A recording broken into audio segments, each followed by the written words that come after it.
എടുക്കട്ടെ. മാന്യത. ടിക്കറ്റ് കിട്ടിയോ? ഇത് വേണ്ടമ്മേ, നമുക്ക് ഇന്ദിരാ ഗ്യാരണ്ടി ഉണ്ട്, ടിക്കറ്റ് ഫ്രീയാ. അന്നാ അതൊന്നും അറിയണല്ലോ.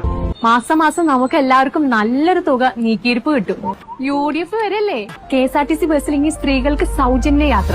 ബുദ്ധിയാവുമ്പോ നിന്റെ കയ്യിലും ഇല്ല. അതാണ് UDFന്റെ ഇന്ദിരാ ഗ്യാരണ്ടി. ആരാണ് ചിരിച്ചു?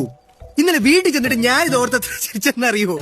ഈ കാര്യം അമ്മയോട് പറഞ്ഞിട്ട് അമ്മയോട് ഒടുക്കത്തെ ചിരി ഇതുവരെ ചിരി നിർത്തിയിട്ടില്ല. അങ്ങനെ ആ ബസ് കാശ് ഇനി നമ്മുടെ സമ്പാദ്യം. ഇത് സ്ത്രീകൾക്കുള്ള UDFന്റെ ആദരവാണ്. KSRTC ബസ്സുകളിൽ സൗജന്യ യാത്ര. ഇത് UDFന്റെ ഇന്ദിരാ ഗ്യാരണ്ടി. ഇനി ജനങ്ങൾ ജയിക്കട്ടെ. കേരളം ജയിക്കും. UDF നയിക്കും. I can't believe this. What, madam? The roads are so smooth. Madam ഒരു 10 വർഷം മുന്നേ ഇവിടെ വരുമായിരുന്നെങ്കിൽ റോഡിൽ നെഹ്റു ട്രോഫി വള്ളം കളി കാണായിരുന്നു. Changed completely, madam. Last 10 years, international level roads, bridges, and tourism friendly atmosphere. Who did this? LDF അല്ലാതെ മറ്റാരും, madam. Sorry? Who else but LDF? എല്ലാ കള്ളത്തരങ്ങളും പൊളിയുന്നായപ്പോ ഒന്നെങ്കിൽ UDF അല്ലെങ്കിൽ LDF. ഈ ഒത്തുകളി ഭരണം കൊണ്ട് നമുക്ക് നീട്ടാൻ 100, 200, 300 എത്ര വേണമെങ്കിലും തരാം. ഇല്ലേ അവിടെ ചെന്ന് കിട്ടിയില്ല കംപ്ലൈന്റ് പറയും. നന്ദി വേണം, നന്ദി. അടുപ്പൊന്നെരിയാൻ എന്നെ പോലുള്ള വീട്ടമ്മമാര് നെട്ടോട്ട് ഓടുക. വില കൂടുമ്പോ കുറ്റം മറ്റുള്ളവർക്ക്. എന്നാൽ നികുതി കുറച്ച് ആശ്വാസം തരാൻ ഇവിടുത്തെ സർക്കാരിന്റെ തയ്യാറുമല്ല. നിങ്ങൾ കരുതുന്ന പോലെ അടിച്ചമർത്താൻ കഴിയുന്നതല്ല ഈ ജനരോഷം.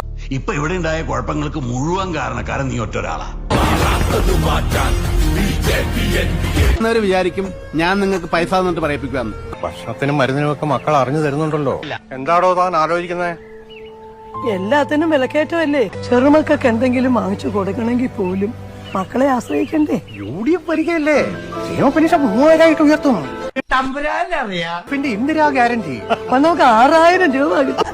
പറയുന്നതൊന്ന് പ്രവർത്തിക്കുന്ന വേറൊന്നും. ക്ഷേമ പെൻഷനുകൾ 3000 രൂപയാക്കി വർദ്ധിപ്പിക്കും. ഇത് UDFന്റെ ഇന്ദിരാ ഗ്യാരണ്ടി. പണം ഇന്ന് വരും, നാളെ പോവും, നാളെ വരും, മറ്റന്നാ പോവും. ജയിച്ചിട്ട് വരാം.